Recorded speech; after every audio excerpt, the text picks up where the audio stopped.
because what I try to encourage track operators and track crews not to do is use the word real racing. When you come out to, when you start really racing, or when you come out to real racing, blah, blah, blah, blah, blah. It's like, dude, these kids are really racing.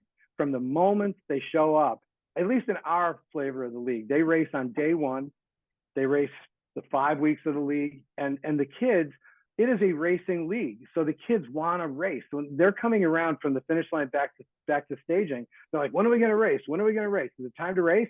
When can we race? And it's like, yeah, man, they want to race. So the point of the matter is, number one, they are really racing. And to say otherwise just takes a heck of a lot away from those kids. BMX Breakthrough is bridging the gap from old school to new school, from tracks to manufacturers, from new riders to their local tracks, and it doesn't stop at racing, but the mission is to connect people with bikes. Join me, Jay Oaks, as I interview key people in the sport and in the industry that are involved in their local circles, in their communities, at their local tracks, and aiming to make a difference on a local level. You'll hear stories, marketing tips, failures, successes, and a way to make a difference in your local BMX community. Let's dive in as we kick off this next episode. All right, Mike Carruth, it is so exciting to finally get to meet you and have a conversation with you. I have heard a lot of great things from a number of people, and excited to get to know a little bit more about your story and everything. But will you start by giving us a little bit of an introduction on who you are? Thanks, Jay. Well, from a BMX point of view, I got involved in BMX racing in 1979. I think I was 12, and raced here locally in the Chicago area. Itasca BMX was our main track, but back then we had like a dozen different tracks in the area. So if it wasn't Itasca one week, then it was Elk Grove or Lombard or any of the other tracks. And then if you went a little farther south, you started creeping into ABA land and Bourbonnais and Kankakee, and we were mostly NBL up here in the Chicago area and north. And so that's how I got into it. And then I was, it goes on from there, but I never was a really great racer, but I always had a very deep love for the magazines. And so in seeing kind of the cast of characters that Bob Osborne built around the Nerd Herd and all the BMXA lore, that was super appealing to me. And it really, for the first time, like I never was very good in school, never really applied myself in school. And so for the first time, it really gave me an interest in applying myself to writing something and then being a photographer. And so that part of it came about kind of organically when our local track, Itasca BMX, had a War of the Stars National in 1981. And so my career in BMX journalism, moto journalism, if you will, started at that point. And then that story, takes us through to 1988, 1989, and then it picks up again in 2008. So we can get into that, but that's essentially how it came down. That's awesome. Okay, so you said that kicked off 1981. So I would assume that you got into BMX racing then. Yeah. Yourself. Okay. And then, yep. So how long was it that you were racing? And then did you stop racing at that point? So I raced from 79 through, into 80, into 81. And then I was, for a brief moment, I was bringing my bike to the nationals that I was also covering for Super BMX magazine. I was like a freelancer for them. And so they started to quote unquote send me around. I don't know that they actually ever paid my full expenses like airfare and all that, but I was factory mom and dad even on the journalism side. So well, more mom, but yeah. My mom was a single mother, so she kind of through it with along with my grandparents raised me, and she came with me to the BMX races quite a bit. And that figures into the story down the line. So we'll come to why that experience with going to the races with my mom kind of figures into what I'm doing today. But as far as me racing, I raced, through 1982, like 1982, and then in 1983, 84, I started getting interested in freestyle. And again, I wasn't a very good rider in that regard, but I was good at organizing. So we had a freestyle team. And then in 1985, I started, co-founded the World Freestyle Organization. And we did freestyle competitions here in the Midwest. And in fact, I think this is true, but I think Dennis McCoy rode his first contest at my first contest, which was in Joliet, Illinois, in May of 1985. So, and then I did get back into racing briefly when I worked at BMX Plus. 86, 87, I raced the California State Series and would go to Orange Y on, I think it was Thursday nights, and raced Simi Valley and Ventura, all the tracks that were kind of, within striking distance of where I lived, which was in the San Fernando Valley. Wow, that is really cool. Okay, and then going back, doing a quick rewind, is you said that growing up there were 12 tracks in your area, and what would you identify that radius as being? Probably like a 30 or 40 mile radius. Yeah. So wow. Like if you kind of took a circle and drew it around like O'Hare Airport, let's just say, it's just a common landmark. If you went 30 or 40 miles in a radius, you would absolutely have 12 tracks minimum. Wow, that is incredible. I mean, yeah. Today there's two or three depending upon where you put the pin. Okay, man, that is super cool. And I think that from a perspective of kids being able to get into a sport, obviously that was years ago, but being able to get into it is just so cool because you have so many opportunities. And it's interesting. I'm curious your thoughts looking back in hindsight on that point in time, because I remember learning in just the recent past about some of the tracks that I grew up with, and they were 30, 45 minutes away from each other, but they were still like at odds with each other, to the point of, having some of that, like, well, we're not sending you our riders because we might not get them back. And in my mind, coming from a marketing background, is I'm like, well, if you're worried about, let's call it 30, 45 riders not coming back, then you're just not doing a very good job of marketing yourself, in some ways, which is the sad truth in a lot of ways. But I just found out that some of that territorialism. But do you remember, or looking back now, do you see, was there territorialism between this myriad of tracks? Well, I think that it was more sanction wars than it was, but yes, to some extent, as far as that too. But later, a little later, like in the 1981, 82 timeframe, it was very much an ABA versus NBL, and so we were a hardcore NBL up by us. And the tracks back then, they didn't race; they only raced twice a month usually. So Itasca, which was, I mean, everything's bigger with age, I guess, like as far as like in your mind, but those races, they were maybe 100 and plus motos on a Sunday. They raced every other week though. And so there were times where even in the summer, late summer afternoon, they didn't have lights or anything. I barely had electricity out there, but sometimes the parents would have to shine their headlights on the track to finish the race. So the tracks weren't too contentious between each other because they had a lot more riders, for one thing. They had a lot more space. Back in the 80s, this was. So today it's a whole different deal, especially because the system, the USA BMX system, rightfully so. I'm not bashing how they set it up, but it favors competition and sometimes animus between tracks as far as track points.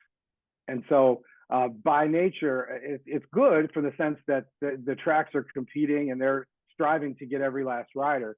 Not so good when you want to have some kind of like cohesiveness between a state organization or tracks in the same region, that kind of thing. It's a huge problem. Yeah, no, that makes sense, because part of the reason that we built this desire up to work on this project that we are is because ultimately I started looking back 20 years and seeing the contention between the multiple tracks, even though they were 30-45 minutes away from each other. And that time has just gotten longer as the areas have grown and we have more traffic to get there. But even so, my thinking was, well, in our town, we're in a town of 40,000 people right next to a town of, I don't know, I think it's like 20,000 people. And if we're struggling to come up with 100 people, we're just not doing a very good job of marketing ourselves. Yeah, well, no doubt. And we're sitting here in the middle of a like 4.6 million person radius. And we still can, it's tough for us to get 60 riders for one of our league, our beginners only leagues. And, that's a threshold that we're, I'm out, and we'll talk about league a little bit later, but that's a threshold that I'm really up to cracking in this coming year, is to get to 100 riders, for a league. I mean, that would be, it's beyond the official rules that we set for ourselves, but rules are made to be broken, I guess. We'll figure it out well, that's a nice problem to have. It is. Yeah. Cross that bridge when we come to it. But yeah, and it's not that there are tracks that are doing, a phenomenal job of marketing themselves. So I'm not trying to like bash what they're doing, but ultimately I just think that there's, in 40,000 people, you have a lot more that you can reach out to. And, in an area of 4 million people, there's a lot more people that could be reached. Yeah, and unfortunately, BMX as a sport has always done a fairly poor job of marketing. And I think that a lot of it that stems back to the fact that we haven't historically understood very well who our customer really is. I think that we've done a lot to advertise to kids who are 12.6 years old. And unfortunately, in my experience, the past 6 years of working with beginners, that's an airball as far as the targeting. Our customer is the mom of a 10 and under kid, boy mostly, but boy or girl, but the mom of a 10 and under kid. That's where we should be setting our sights, because anyone other than that, the mom's making the decision on whether the kid should do the program or not. And if the kid comes back from the trial, like we do an open house to like get him to try it out. Zig Ziglar would call it the puppy dog close, where you give them, you let them hold the puppy dog and then they have to have it. And so when they come off the track at our open house and they're just jumping up and down, yeah. Mom's right there. She's ready to go, ready to get them signed up. And, that's it. But to get her there's certain things that we have to do and say and show her that will entice her to get interested in this. And BMX as a whole really hasn't touch that much. Yeah, absolutely, because I think that there are so many opportunities, right, for the kid and even for the family. And there are opportunities for family that aren't riding to get involved, or for family that aren't riding to ride. And it's a really unique sport in that way, that you can have so many people involved. There's a track over in Port Angeles, Washington, and it's called Lincoln Park BMX, and I believe it's their track that their jerseys say nobody rides the bench. And it's so cool because parents can get involved by helping out on corners. They can help out in for registration and all that, or they can ride.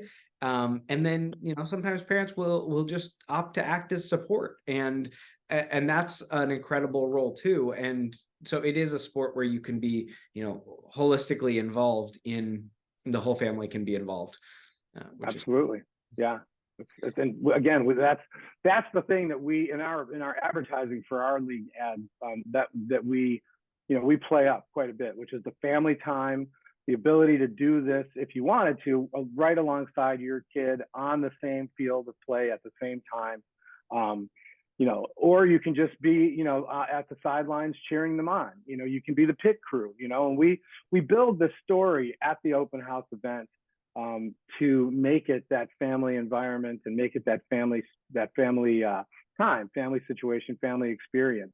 And I think we've been pretty successful. I mean, we've got a lot, we still have a lot to go. I mean, I think we had 1,200 people come through this, 1,300 people or something come through our version of the program last year. And that's not very many compared to 56 million kids in K through 8 school. So we got to, that's a great opportunity though. So that's how I look at it. There's a lot of potential. Absolutely. Okay, so transitioning the conversation over to, you said that you got into photography.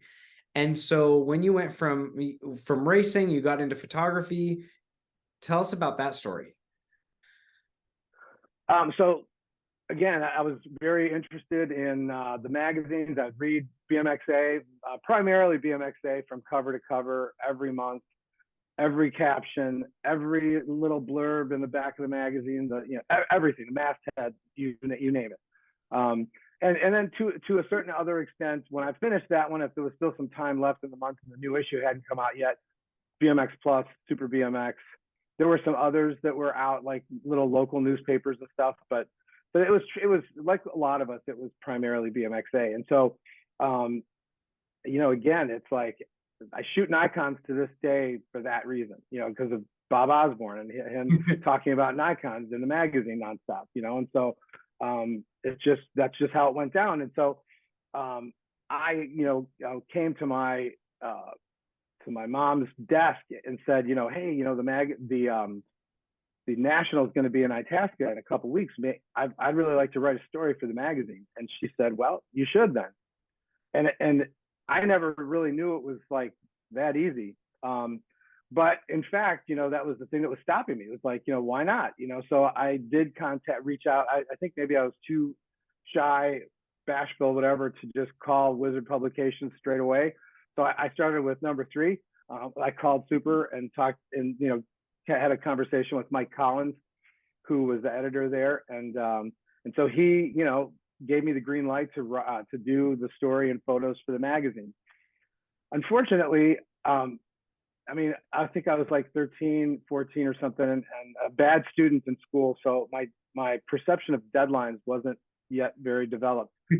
And so I blew the deadline in a major way. And so in such a major way, in fact, that if you look at I think it's the October or November 1982 issue, 1981 issue. Anyway, it's 81. It's 81. But the cover line on the top of the magazine says racing, Illinois, New Jersey, blah, blah, blah. Well, the Illinois was supposed to be me, and I blew the deadline. The story didn't make it. So that's one of those little Easter eggs there. But anyway, so that's how I kind of made the transition between racing and photography, writing. And, I was always interested in that. And I had started a company of sorts called BMX Underwriters. And the idea behind BMX Underwriters was that we would be an independent product testing company. So like the product tests you see in the magazines, even back then we kind of knew that those might be, maybe not always, but might be tainted a little bit by advertising and, backroom deals and so forth. So BMX Underwriters was like an independent testing organization. So if you were a bike manufacturer and you wanted to have an independent test done of your product, we would write it up and do photos and stuff. And we had a team of riders here locally that, were in our uniforms. And so we put together a pretty impressive list of co-sponsors to outfit the team, DK being one of the originals. And, it's so awesome because I still work with them to this day, different generation now. Charlie, of course, retired and long ago. And so, Bill is doing it up. And so we work together quite often. And so, and 092 for that matter, they were here locally in Hoffman Estates. And I just dropped in on them one day, just walked in on them.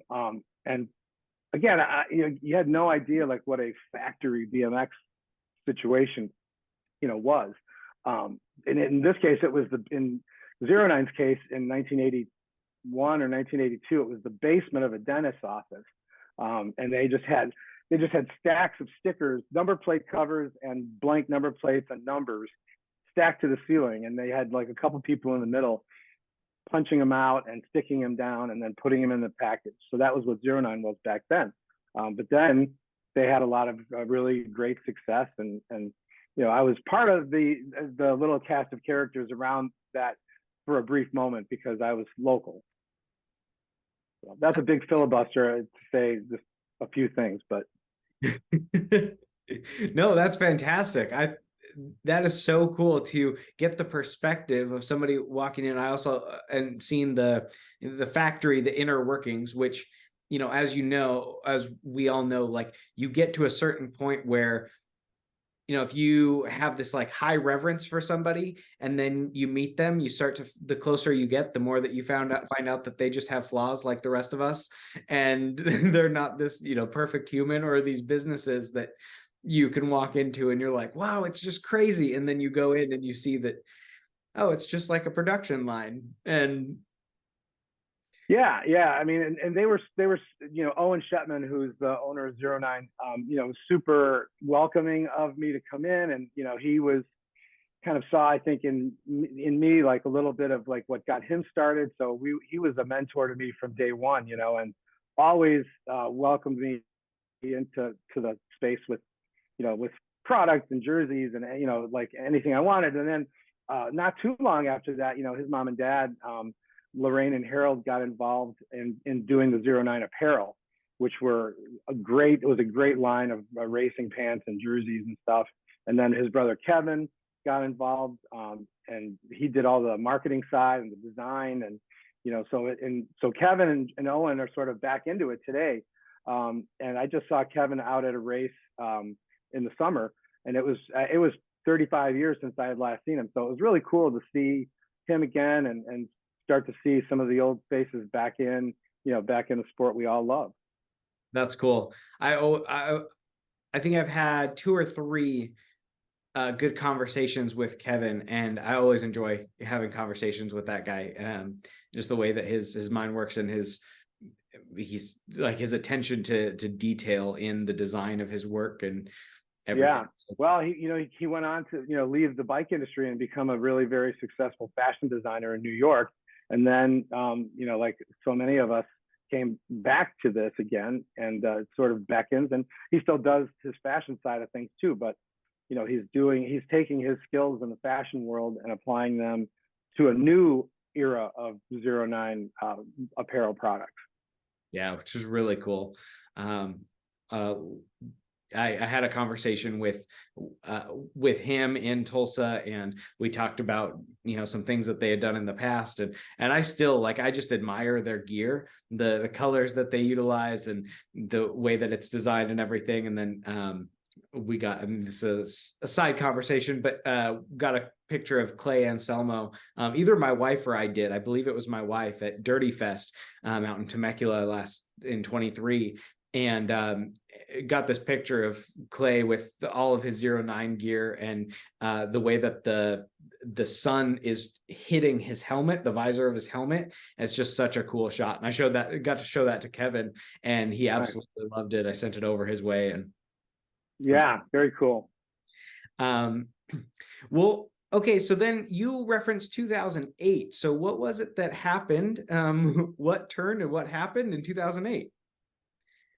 Yeah, so I was a user of VintageBMX.com for a couple of years prior to that, and I had it was really great to sort of hook up, reconnect with some of the, like I said, the old familiar names and faces, and people were, you know, had gone off to do whatever they did after BMX, and then now they're sort of coming back, you know, like swallows to Capistrano kind of thing, where, you know, all of us really, and then so we all had this meeting place at Vintage where we all were getting familiar with the sport again. And so in 1992, I had started a computer training company, and then by the time it was 2008, it was time. I had sold it in 2007. It sounds a lot better than it was, but it was, you know, enough for some extra guac at Chipotle a couple of times. That's about it. nonetheless, I was out of training business and I was back into doing something else, which was developing software as a service apps and a couple of other things. That was like sort of the Web 2.0 era. But I was also, tied into spending a lot of time on Vintage back then. So it turned out where I was interested in getting more experience with bigger web-based communities. And Vintage at the time, it was before the days of Facebook. Even though Facebook officially existed, the world hadn't migrated over there yet. So Vintage at the time was attracting a massive audience. I mean, I think they had, 30,000 members or something like that, which was big for BMX. And so in March of 2008, I had made an offer to buy VintageBMX.com. And I didn't know actually who even owned it because a couple people were admins. So my ovation was originally to Shannon Gillette. And then he sort of said, no, you need to talk to Bill Curtin. And so I was talking with Bill, and then within about a week or two, I was out in Phoenix, and we were closing the deal, and I went out to the Winter Nationals, which was my first time back at the races in, since 1988, pretty much. So that was super exciting, and even though like being now the owner, having the master password of Vintage was really awesome, but it wasn't a platform for me to really do writing and photography anymore, which was if I'm going to be back in BMX, I'm going to be back in it the way I wanted to be back in it. And what I always wanted was to start a BMX magazine. And I had tried doing that a couple of times to not any success. But, unfortunately, I was just a little too late to do that because just by 2008, 2009, people's interest in print magazines was starting to wane. They were looking more to online sources for their news and content. And so in October of I had Vintage at that time. I was starting to go out to some of the races, and then at the NBL Grands, I had met Kevin O'Brien, who owned BMX News at the time. And so BMX News was a very long, storied and has a long, deep history as far as its name in the sport. Started by Elaine Holt. And the reason why Bob Osborne got into the magazine business was because Elaine Holt said, that she originally agreed to sell Oz the newspaper. Then after 30 days of him sort of trying it out, she said, well, we have to up the price. My accountant told me I have to up the price. He kind of left that off and then went and started his own magazine. And so that became BMX Action. And so anyway, the ability to own BMX News with all that was really super exciting. And it came as a phone call. It's Sunday morning at 10 a.m. on my birthday, October 28th. And Kevin was heading back to Canada. He lived in Vancouver, like that was where he was from. And he worked at the NBL, but then he was no longer working at the NBL. And so I had met him as a hello, a handshake in the infield at the Grands, Labor Day weekend, 2008. And so he gives me this out of the blue phone call and says, hey, if you're interested in BMX News, I'm in Rockford at the Days Inn or wherever he was, come and, if you can bring me a check for X amount of dollars, you can have it today. I jumped in the car and there I was within an hour and a half, and so we just had a little bit of small talk, chit chat in the lobby, and I handed him a check and he handed me a little in Washington they call it the biscuit. It's like the nuclear launch codes that the president carries around with him. So that was kind of how I felt about the master passwords for BMX News. And so I was then officially kind of back in the news business in BMX. And so I did that as a full-time gig until 2016. And then at that time, the industry had a really big correction sort of in certain circles of it in that year. And Dan's Comp kind of went out of business, and they were our #1 advertiser. And when they went out of business, some of the other smaller, well, not even smaller, but like people like J&R, who are our second largest advertiser, they, admittedly, and I can't begrudge them this, but they knew that they didn't have to advertise as hard now that their chief nemesis was no longer a factor. So all of our advertising sort of evaporated and imploded almost all at once. And fortunately for me, right along that time came BMX League, which was something that I was getting more interested in, the growing the sport thing. And so on Vintage in 2009, there was, we always had threads. For those of you who used Vintage in the past, you'd know that this always popped up. But, you know, how do we grow the sport threads? And it was, oh man, they went on for days and weeks, and people coming up with all kinds of ideas. And they were very good, lively forums of discussion for this specific topic, with crazy ideas and great ideas. And we've tried that ideas and everything in between. Well, one of those threads in 2009, we started going down the road of, okay, how do we grow the sport? And someone had said, you know, we need to try and make it a little bit more like the other sports. And I don't remember who it was that said that, but nonetheless, a bunch of people kind of laughed them out of the room about that. Like, well, we're not like the other sports and blah, blah, blah. But that kind of resonated with me, because I felt that was right as well. And so how do we make ourselves like other sports? Well, one of the things that other sports have that we don't is what we now call structured participation. And so what that means is you sign up for a specific block of time. You know, you sign up for a 5-week season of t-ball or of bowling or whatever it is. We never had something like that. You know, we never had it to where when the kids come down the stairs on Thursday morning, the mom says, you know, hey, don't forget we have BMX tonight. You know, it's like people kind of came to the BMX track or they didn't. And if grandma was having a birthday or they needed to change the air in their tires, they would find an excuse not to go. A lot of times the parents would sometimes. And so we wanted to make it so that the parents would be invested in bringing the kid back as many times as possible, because prior to that time, we only had one opportunity, and it was the one-day membership. And so someone would come up to the window for the very first time. There's all this action going on around them, people in fancy uniforms, people with big rigs and bikes that are, you know, very shiny and awesome looking. And here's their kid just in a hoodie and jeans and on their little 12-inch sidewalk bike. Pretty hard, pretty intimidating for a 5 or a 6-year-old, you know. Or you pull up to the track and it's got an 8-meter hill, and the mom is just like, ain't no way Junior at 6 years old is going down that. So the ability to extend that period, that one-day membership, out to a first date of 5 or 6 weeks was appealing. And so we started, I don't know how much I talked about it on Vintage. Vintage is down right now, and I got to get it back up, but it's, anyway, that's coming soon. I've been saying that for a couple of years, but it just like went down for good, like a couple of months ago. Well, then but we'll it's just coming use back. The podcast to hold you accountable to it then. Yes, please do, please do.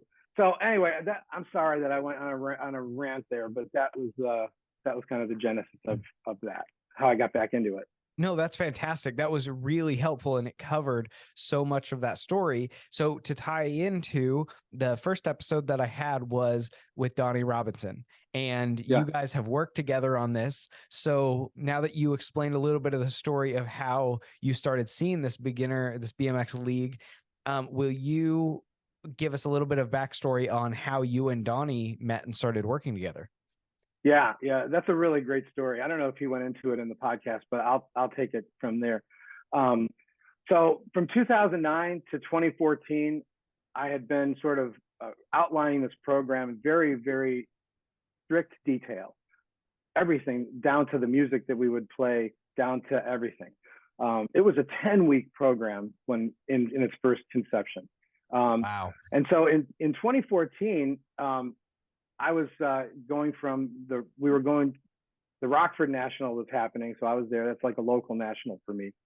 And Donny was there, and I was helping he and Mike Day on their Pedals to Metal project. So I was helping them do the website. I was helping them send out, they did a weekly email called Winning Wednesdays.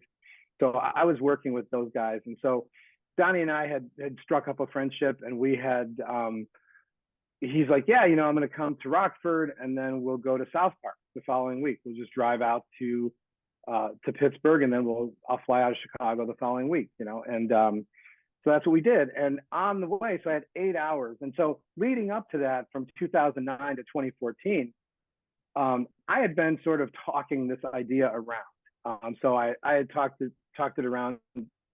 Sometimes, like, if at the races it's raining, you got a rain delay, you're sitting in the ABA trailer talking to these guys. Yeah, I got this idea about a new ridership program. And I think that they indulged me. They were very courteous and listening to what I had to say. But I mean, I think that everyone's got an idea, and, you know, and when you hang out with those guys long enough, you become you become sort of like an ear to that, which is like everyone in the elevator on the way up to breakfast, down to breakfast, is like, hey, you know what you guys should do is blah, blah, blah, blah, blah. And so everyone that's tells the them best. That. So, when everybody starts chiming in. Well, what you should add is. Yeah. And so here I was, you know, piling on to all that. But so anyway, I had Donny locked in to Pittsburgh. And we had talked, and I knew that his career as a racer was sort of on the downslope. He had a lot of concussions and some, you know, issues with that. And so he was seeing the end of his competition career coming up close. And I was trying to sell him hard on why beginners are so important for our sport. Because honestly, we really have never taken much stock in the importance of beginners. Like, we put a huge emphasis on the Olympians and creating champions and all that stuff at the tippy top highest end of the sport. In the past, at least, I don't know what the current numbers are, but we have lost 40% of the participation pool from one year to the next. And so 40% of the riders who are here today aren't going to be here next year. And so on January 1st, you're starting with that clock running. And so every year we've got to replace that amount of riders into the top of the funnel. And if we want to grow it all, we got to bring even more. And so it was a shock to me that we never spent a lot of time talking about beginner programming. I mean, like, arguably BMX really hadn't had much in the way of beginner programming until League came around. So I had Donny locked in this car for 8 hours. I pitched him hard on the merits of beginners in general. For that was the first problem.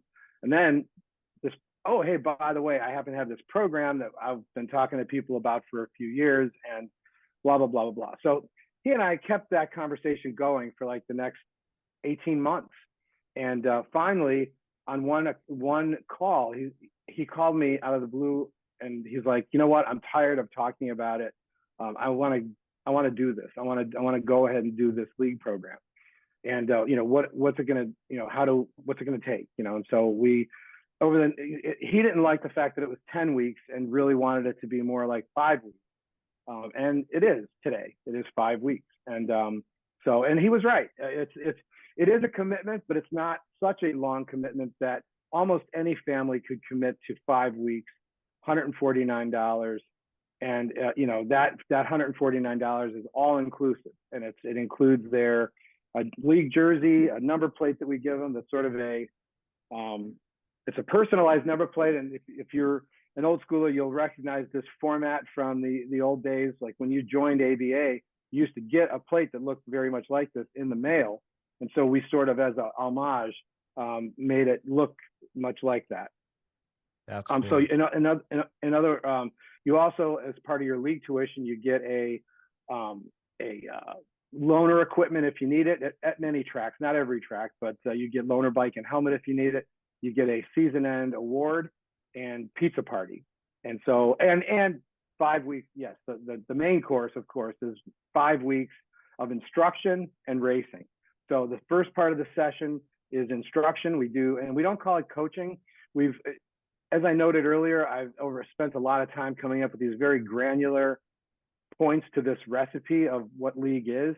And so what we wanted to do was almost come up with a separate nomenclature for certain things so that people didn't get it confused. So we call it instruction, because when they move up to the next level, to the novice class, then it's coaching. So it feels like something more serious. We want them to feel like, wow, we really graduated to that next level.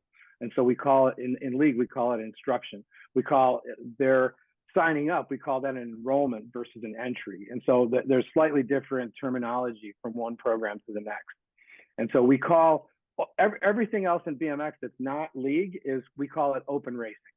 And we do that because I kind of likened it to bowling. Like where in bowling, you go to open bowl, and that you can show up anytime, and it's sort of show up to sign up. Whereas if it's a league, then you're committed for a certain period of time. So open bowl, open racing, you can come anytime, and it's show up to sign up. Open practice, same thing. Of course, the only difference being that in bowling, leagues are the serious participation point, and in BMX, league is the sort of beginner level recreation rider participation point. So, but Gotcha. Pretty much the same, and that's why those terms are as they are.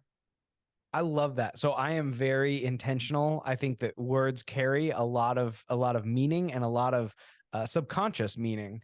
And so whether you want to say, come out to racing or open racing, it's some people may say it on repeat. They may just say it flippantly, but at the same time, open, it requires a little different definition.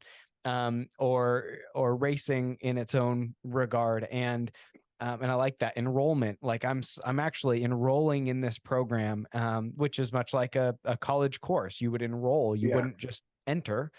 That's so important, and also a great way to make these kids feel like they're doing something much more monumental than they may see it as. Yeah, and a lot of them don't know that because they're under 10 years old and they don't care, but some do, and the parents know. And so, like I said, we're gearing this program so much toward, at least on the front end, like the sales side, to the parents. So, for example, at all of our sessions, the soundtrack that we play is 80s and 90s, because the parents of a 10 and under kid are that was the soundtrack of their teen years. And so, and I've heard it more than once where, they'll be chattering in the stands and be like, man, this is great music here, and it's like, who made the playlist, and so it's awesome. And we try to make it that granular. I mean, sometimes tracks don't understand why it is as it is. And we need to do better as far as educating our tracks about that. But there's in every step of the recipe of what we ask tracks to do, there's this defined and specific reason, and it has a defined and specific outcome that we're expecting parents to do. I like that. I think that what you're going through and what you've accomplished, I mean, even the results that Donny talked about and the things that you've seen is just, it's unparalleled, and it is so cool. And I've talked to so many people that are excited about what's next. They've talked about doing league programs at their tracks, and the problem for a lot of them becomes the investment of time, because it is an investment. It's another night of the week. It's a big thing. But I want to tie that real quickly into something that you had just mentioned. So you had talked about a 40% rate of students, a rate of riders, 40% of people that don't come back next year. So in BMX as a whole, not necessarily in league, but in BMX as a whole. Okay. Yeah. And actually, and Donny was talking about some of his riders have been in league 4, 5, 6 times and will continue coming back because they enjoy that. So 40%, which is an attrition rate, 40% for track operators that are listening, for people that are listening to grow this sport. So to Mike's numbers, 40%. And even if that fluctuates a little bit, but to put that in a really, really simplistic perspective is if you have 10 riders at your track, that means that 4 of them won't come back next year, which means that you're left with 6. And if you don't bring 5 new riders in, then you are dwindling. Your track is diminishing. So you have to bring in a minimum of 5 riders for the next year to get to 11 in order to have a 1% growth, or that would be a 10% growth. And so, if we multiply those numbers, 100 people at the track, 40 don't come back. you have to grow by 41, you have to grow by 50 in order to have a 1 to 10% growth. So because I believe people listening to this podcast, and I know one person specifically that is going to absolutely love listening to this episode. Every episode that he's listened to so far, he texts me and says, Jay, I'm getting so much out of this. And he just got his coaching certification. He is really excited about starting a league program next year and diving into the growth of the sport. Awesome. But sometimes we have these ideas, and knowing the TOs that I've talked to, sometimes we have this idea of like, yeah, we need to grow. But the reason I wanted to break down those numbers that you provided, Mike, was because to put it in really simple terms and help us really understand the actual numbers of what that looks like. And to the value of the sport, I want to ask you personally, why is it that you have such a desire, a personal vendetta to grow the sport? Yeah, well, so this brings us back to the my origin story, if you will, which is that when I was going around to the races with my single mom, she was one who didn't even know how to drive until she was like in her mid 30s. So here we are now going to Itasca. That's so far away. I mean, it's not. From where I grew up, it's probably 12 miles or something like that. But to her and to me, it sounded really super far. But then we're going to Millington, Michigan. Then we're going to Pontiac Silverdome.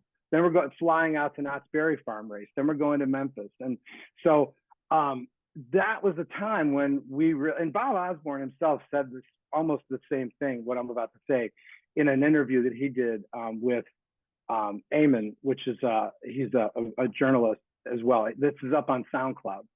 But anyway, he said that there was a huge kind of a generation gap that he was experiencing with RL and Windy, and then in comes BMX, and now that gap disappeared.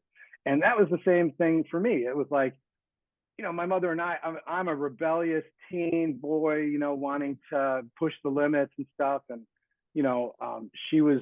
So we, through those times, going to the races Sunday morning in the car, American Top 40. The first time I ever had a McDonald's breakfast was on one of those trips, and so, it gives me the chills to even think about it, and unfortunately my mother is very sick right now, and I'm going to go see her today or tomorrow. So we always talk BMX stories, so every time. And so that's what I'm trying to deliver for these families, for the next generation. It's like, even though like these kids today, they're not very sentimental about memories of times past as much as I think that we were. Maybe that'll prove to be wrong. I don't know, but nonetheless, I think that BMX racing in a very unique way brings these families together and gives them a common ground experience, even if the mom or dad is not out on the track racing with them. The fact that and again, here's one of these, I call them culture points. Donny and I call them culture points, but we very specifically want the parents, for example, to punch the holes in the number plate themselves. We could pay to have them drilled out, but we want the parents to be involved from the moment they pick up the rider pack. They're punching the hole in the number plate. They're putting it on the bike with the twist ties. They're writing down the motos and the gate positions every session. And so we're getting those parents involved in a very surface way, but we want them to be part of it, so that then we also have an organized photo day for our photos. Me being a photographer, guess who does that? But other tracks do it too. Donny does it very successfully as well with a local photographer. Steve Greco is great. But all of these points are made to increase and enhance the family experience. And like Donny said, some of our league riders, have done league, and multiple times, 5, 6 times, and it's like, and that is a break in the ideology, if you will, between some people who think league is just a one and done kind of thing. You do league once, 5 weeks, and now you're into novice class racing. And it's like, not every kid's ready for that, and it's like, would we rather have the kid here at the BMX track or at home on the couch or doing something else?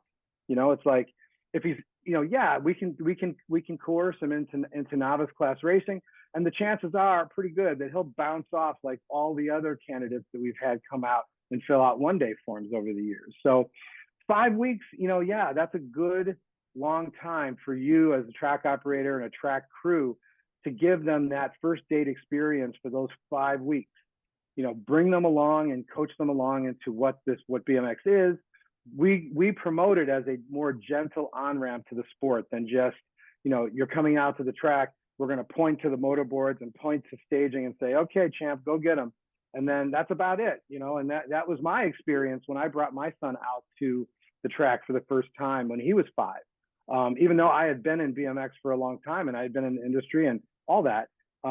But my experience coming back to it in 2009 was, again, this like, filling out the one-day form, and there you go. We're going to start racing ASAP after motos are posted. And I understood those terms, but if I was just a dad coming to it for the first time, I wouldn't have understood it very well. And I would have been intimidated and like, this isn't for us kind of thing. I'm much more comfortable in baseball, what I played when I was a kid. So we are trying to give them a 5-week, it's 6 weeks, including the open house event, which is sort of a give it a try. It's a free event. And sort of this on-ramp to bring them slowly but surely into open racing. And then a lot of those kids, so like Nate Ward is the kid's name, he did the league many times here with us in Indiana. And then I think it was 6 times that he did league. And he was a back of the pack racer. Then he was a mid pack racer. Then he started passing, challenging for second, then challenging for the lead. And by his final season, he won, top of the podium in the league. So he went into open racing, and I think within maybe not that very year, but the following year, he won a Gold Cup plate. And I think it might have been either 1 or 2, but I'm sure this is the internet, so y'all fact check me on that. But nonetheless, cool. This is the way that we want to keep kids involved in the sport. And if it takes them 6 leagues, so what? They're still a customer of the track. They buy concessions, they buy track merchandise, they tell friends about it. They do all the things that a quote unquote regular racer does. And so they are a regular racer. That is the point for those different terminology, open racing versus league racing, is that because what I try to encourage track operators and track crews not to do is use the word real racing. When you start really racing, or when you come out to real racing, blah, blah, blah, blah, blah. It's like, dude, these kids are really racing. From the moment they show up, at least in our flavor of the league, they race on day 1, they race the 5 weeks of the league, and the kids, it is a racing league. So the kids want to race. When they're coming around from the finish line back to staging, they're like, when are we going to race? When are we going to race? Is it time to race? When can we race? And it's like, yeah, man, they want to race. So the point of the matter is, number one, they are really racing. And to say otherwise just takes a heck of a lot away from those kids who you're 4.5 years old and you're sent down this giant starting hill. That's a lot of heart for that kid to stick with it. Some don't, but a lot do. Most do. That's really racing. You're riding the track. You're really racing. Yeah, exactly. And I'm not blaming them. I'm just saying that they don't have the terminology, the language to use to say what this next thing is, And so we call it open racing, or if you're not comfortable with that term, we call it, racing in the novice class or the next level or something like anything, call it ishkabibble, but anything but really racing. That's cool. So I want to draw the parallel and elaborate a little bit, because I've never thought of this before. I grew up racing BMX, and then I brought my kids into it when I got back into it last year. And because I wanted to see what they would do, I was, in some ways, I was a little anxious about it, right? I came back after 20 years. I hadn't been to the track, and the idea of, okay, now we got to get to signups, and my wife had never been in that environment at all. And so we got to go to signups, and then I'm trying to get gloves onto 4 and 5-year-olds is a lot of work. You need to budget 10 minutes for that, for them to figure out the fingers. Then getting their helmets on, then get them up to the top of the starting gate. And we did this while we were traveling, and we would get there, and it was a good thing that I was able to prep my wife on, okay, once we get out of the truck, A, B, and C will happen. And we were able to work really well as a team, which is what we do. We're very good at working as a team. And we would split up. I'd run to registration. She would get the kids prepped, then I would take them up to the starting gate. But your comment of baseball, and it made me realize that in baseball, in organized sports, there is never a baseball game where you show up to play on your team without having practice first. And right. Absolutely. And I don't know why I hadn't thought of that before, but that's where league comes in. And that's where league can be so valuable, is because you don't show up to play the baseball game and it's like, all right, guys, you're going to be over here. You're going to be over here. Where's that? You're going to be an outfielder. What does that mean?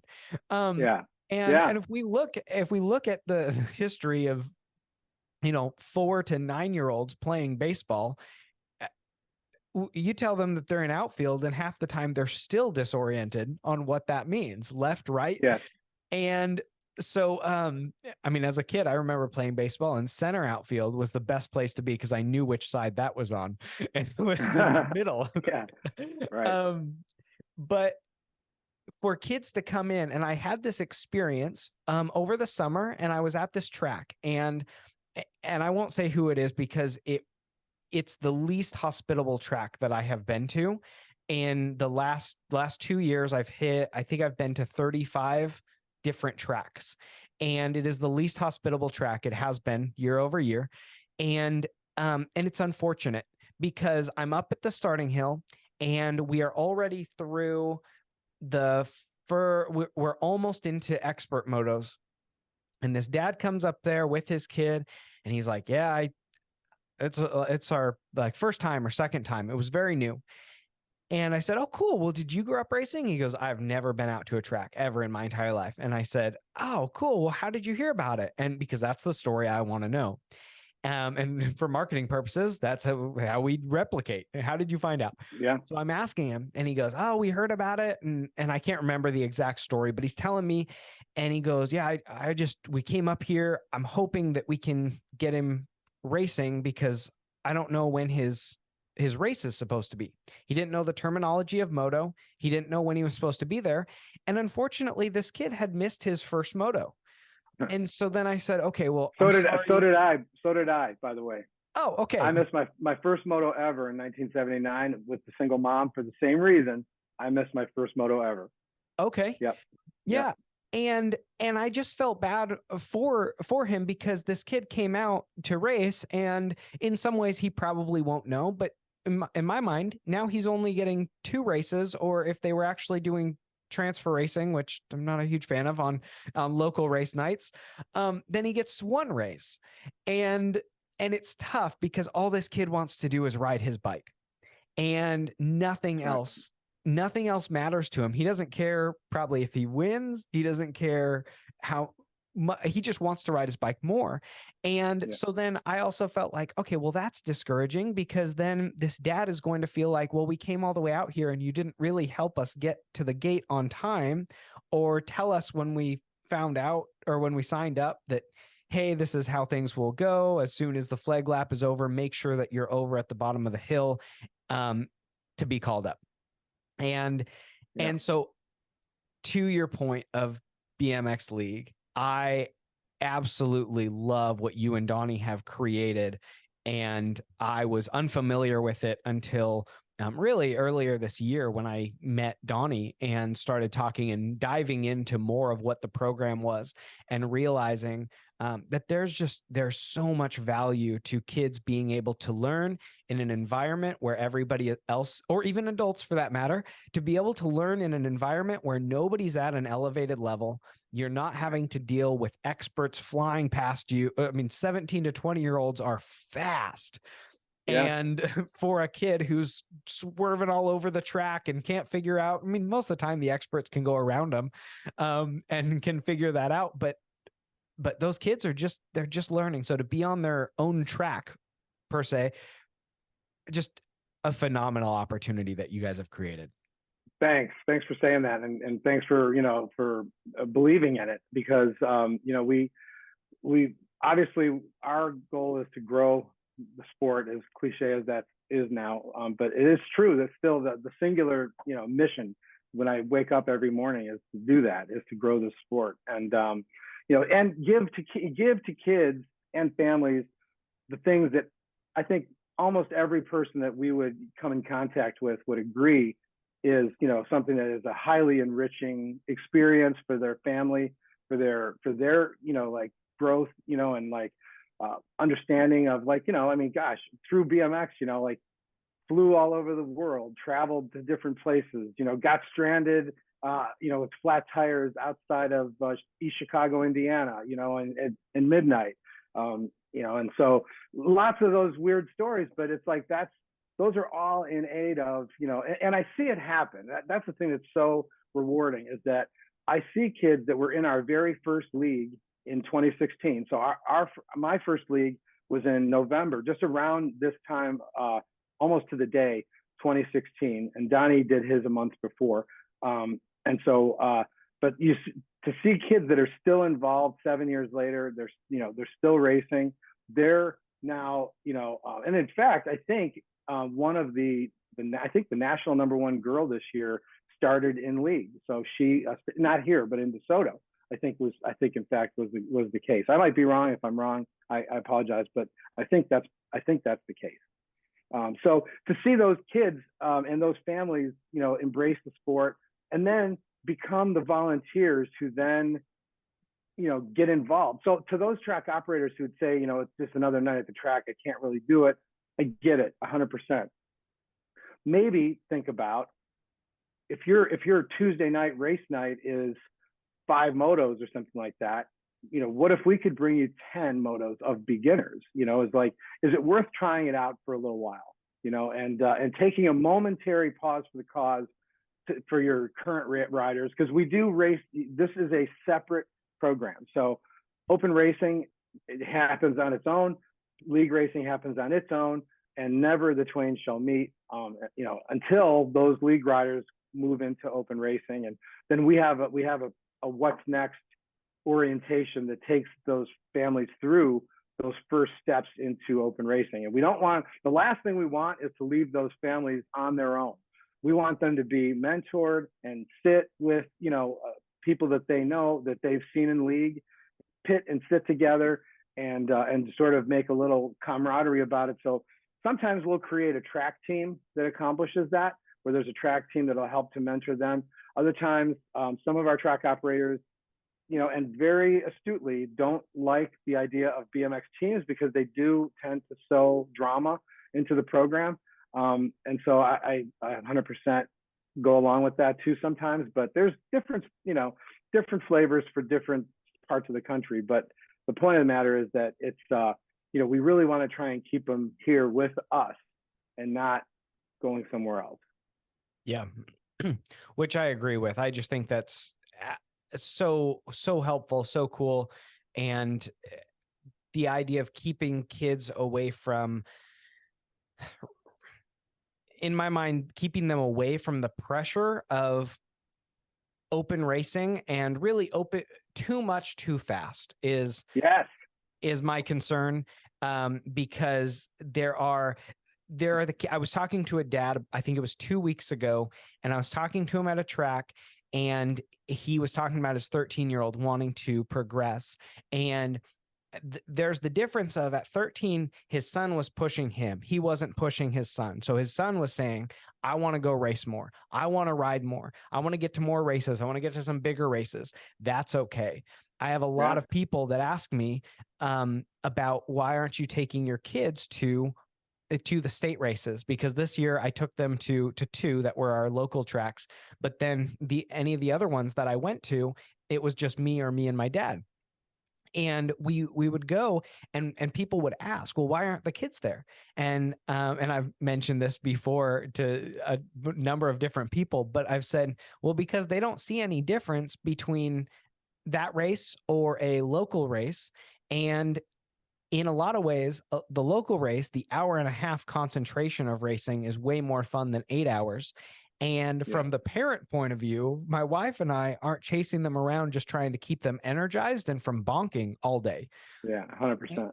And they get just as much exercise out of it if that's what the focus is. So at 5 and 6 years old, my goal is to foster an environment where my kids want to ride bikes for the rest of their life, not just be competitive for 2, 3, 4 years. Right. Yeah. Like I said, 100% on all that. So yeah. And to your point about, so BMX people, I tell this as part of my story to when I talk to parents at the first day of our league, is that, because it'll come up all the time, like, why are we doing this on a separate time from your other events? Why can't we participate in these events? And I'm like, look, you will be able to. It's 5 weeks. It's not a lifetime, but be here for 5 weeks. Enjoy the beginner experience, because you'll never have it again. Your rider's never gonna race so much, because we do 4 laps in the league race, and you're never gonna have the purity of this BMX experience ever again. And it's like, BMX people are amazing people. They're the best. I mean, no question. And I think you'd agree that if you were anywhere in the United States and you had, or maybe even in the world, and you had a problem, you're broken down on the side of the road somewhere, or someone stole all your laundry out of the laundromat, whatever it is, there's people that you would know in areas of the country or the world that you could call BMXers. And this happened to me once before. And and I had my wife and daughter and son broke down outside of I think it was between Nashville and Chattanooga, and I had put the word out, hey, if anyone's in that area, can you help? Either with a garage mechanic or a dealership or something. Well, we had offers from all places, all up and down that whole corridor, offering places to stay, and we'll go out there. And I got a friend who got a wrecker and all this stuff. And so it's like, BMX people are the best. That said, we also want to tell you, as a brand new dad or mom, we want to tell you everything we know about the sport right now in this meeting. We want to tell you about every broken bone, every $1,000 we spent on a wheel set, all the trips that we're taking to Australia, because we just took a second mortgage on the house, and we're going to get them to Australia this year. We want to tell them about all the school we missed, all this stuff, and it's not because out of any kind of malice or wanting to like show how cool we are. We just want to share this experience with you, and we want to make you part of this in such a bad way, and it's like, we can do all that and tell them all that stuff, and they'll learn it. Believe me, it doesn't take long for league parents to be exposed to open racing and start exhibiting that track culture, and in the most wonderful possible way. But speaking the same language and talking about move ups, talking about rider points, and all this stuff that they didn't know 6 weeks ago. And now all of a sudden, they've through this onboarding process, they've come to know words like moto and what a gate position is and these fundamental things. But now they've also got this other language and vocabulary that they've stumbled into. So it's a great thing, and I love what I do. There's no doubt about it. I wish it paid better, but that's just not what this is. So. Yeah. To your point of the community, there is no community like BMX. And we came in one of the most highly rated experiences that we had was last year, 2023. I think it was end of July. And we were leaving Southern California. We had spent some time down there. I wanted to go up. Maybe it was beginning of July. We wanted to go up through Utah, but the destination was Montana. And because I ended up spending some time with Bob Osborne. I thought you might say that. When you said Montana, yeah, okay. I'm jealous. I'm definitely jealous. So cool. I will say, like, that was a highlight of last year, and it was a catalyst for this, of getting to spend 2 hours just having a one-on-one conversation with Bob. Was so fun. And my dad was very jealous as well. But getting to talk to him. But on our way up, we hung out in St. George, Utah, and then we were heading north, had no intention of stopping in Salt Lake City. And on the way up, I was like, well, let me check. So I looked and saw that Rad Canyon BMX was racing. And so I got a hold of them on Instagram. That's how I registered. I looked at my wife and I was like, if we work really hard, I think we can make it. And it always takes longer. We're got a truck with a 30-foot trailer. Like, it always takes longer than you think it will. We got there and I registered via Instagram. We got there 5 minutes, 10 minutes before racing started, and only because there was a lightning delay, and we were able to make it. We got there and I was like, okay, we need number plates, because we hadn't even gotten our own number plates at that point. We were just using paper ones. And Jared, who was the TO, I don't know if he still is, but Jared took care of us. He's like, you guys go ride. We each got one lap. And he's like, we'll take care of you guys. And then afterwards, I was like, hey, do you know of any campgrounds around the area? And they go, why don't you just stay in our parking lot? And so to date, the most hospitable situation that we found ourselves in. But my wife immediately, she was still very new to it. And she goes, wow, I rarely meet people like this, and I'm known for meeting people and they go, hey, you can stay at our house, and I'll take them up on it right away. And it's a little ways outside of my wife's comfort zone sometimes, but seeing the BMX community and what they are willing to do just to help out, or just because you ride a bicycle, is unbelievable. It is. And it's so special, and it's so rare. I mean, it's like, I mean, I'm sure that if you were as deep as we are in this, in wrestling or any other thing, maybe there would be some component of that. But I think this goes for any, it's like circus. It's like if you're part of the circus, it doesn't matter what kind of beef we have on the train. If we're out at a bar and you're part of the circus, we're with you. It's like, so that's just how it is here. It's like if you're a BMXer, or even if you're if you're riding a bike, it's like we're with you. And it's that's a special, very special thing. Yeah. Well, and to that point though, you just don't get that community if you say, my kid plays Little League, and people aren't like, oh, you play Little League? Awesome. Come over for dinner. Right. That's right. My kid plays Little League. It's definitely a different culture. Yeah. And it's odd in its own regard, but it's intoxicating all at the same time. So that's just really fun. But man, yeah, Mike, this has been so much fun. I have loved getting to talk to you. Thank you. I've taken a significant portion of your time at this point. Oh, believe me, I could go on and on. So yeah. Well, I think what we should do is we should table this, and we'll move it into another conversation, and we should definitely do that again. Absolutely. And if you ever get the urge to come out to Chicago, we'll try and coordinate that around a day of an open house and a league start. And I'd love to show you how we do it here. Donny would be a good maybe closer to you to see. He's got the best program in the country, no doubt, as far as ridership is concerned.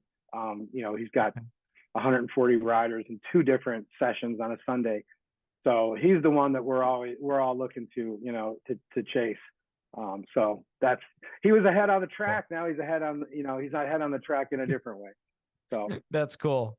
He's a fun guy to talk to, and being able to see what you guys have done with your programs, and just hearing compliments. One of the reasons that I actually connected with Donny, and in turn connected with you, is because this last spring I was sitting in Bill Ryan's office, and he was talking about the investment that you guys had made into the sport, and he referenced you, and then he goes, well, if you don't know Donny, you need to get a hold of him, and reached out and started that conversation, and then talking to Donny, and he said, you definitely need to talk to Mike. And so. Well, I'm so glad you did, Jay. Thank you. And it'd be my privilege to do another session with you anytime, or a round table, wherever you do, I'll be there. Well, I appreciate it. One last question for you is, based on the conversations that we've had, who do you know that I need to know and have a conversation with?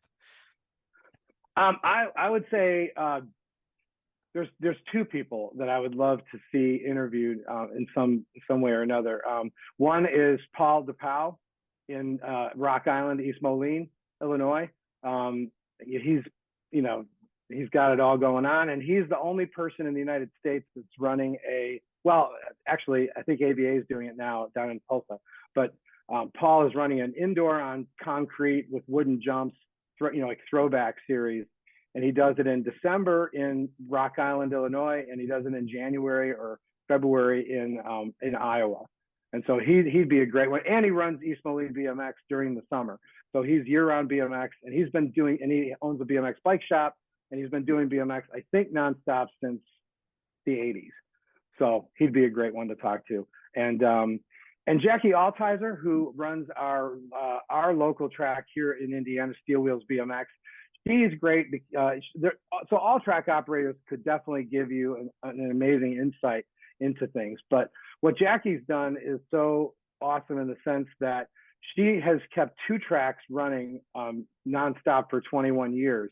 And so an indoor track, so she pays the freight on the indoor track during the summer and has set up the program in such a way that she can do that. Like, so she has set up the program in such a way that on a BMX revenue stream, she can pay rent on a building for 12 months out of the year, and then also runs the outdoor track during the summer so that we have a place to, if it rains out, as it tends to do in the Midwest, we can go indoors.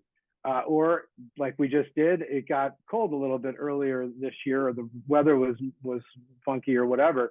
So we went indoors, and now we are indoors for our next league, and this league was indoors. We're indoors for our next league, which starts January 6th. And now we'll be indoor league until the 1st of April. So in the Midwest, to go to another indoor track, you'd have to go to Rum River up in Minnesota, or you'd have to go to Dayton, Ohio. So this is the place. And so the very fact that she was able to keep 2 tracks running nonstop for that period of time really is a testament to the fact that she knows, how to do it. That is amazing. I will absolutely reach out to her because, yeah, like you said, 21 years and 2 tracks is no small task. Yeah, for sure. And has done a lot of other things that she'll tell you all about in her episode. Okay. Sounds good. Well, Mike, again, thank you so much. And I'm so grateful for what you're doing for the sport and just your time being willing to take and have a conversation with me. So thank you again. I appreciate you very much. And thanks so much for doing this for all the people in the sport that haven't yet heard about us. So thanks again, Jay. Thank you for joining us in today's episode. It is because of people like you and our sponsors who make this whole thing possible, because they have a desire to see the sport grow. If you would like to get involved in the mission of BMX Breakthrough, you can start by going to your local track, find a way to volunteer, help out, and serve there. Or you can go to our website, bmxbreakthrough.com, in order to donate, find out about sponsorship, or learn more.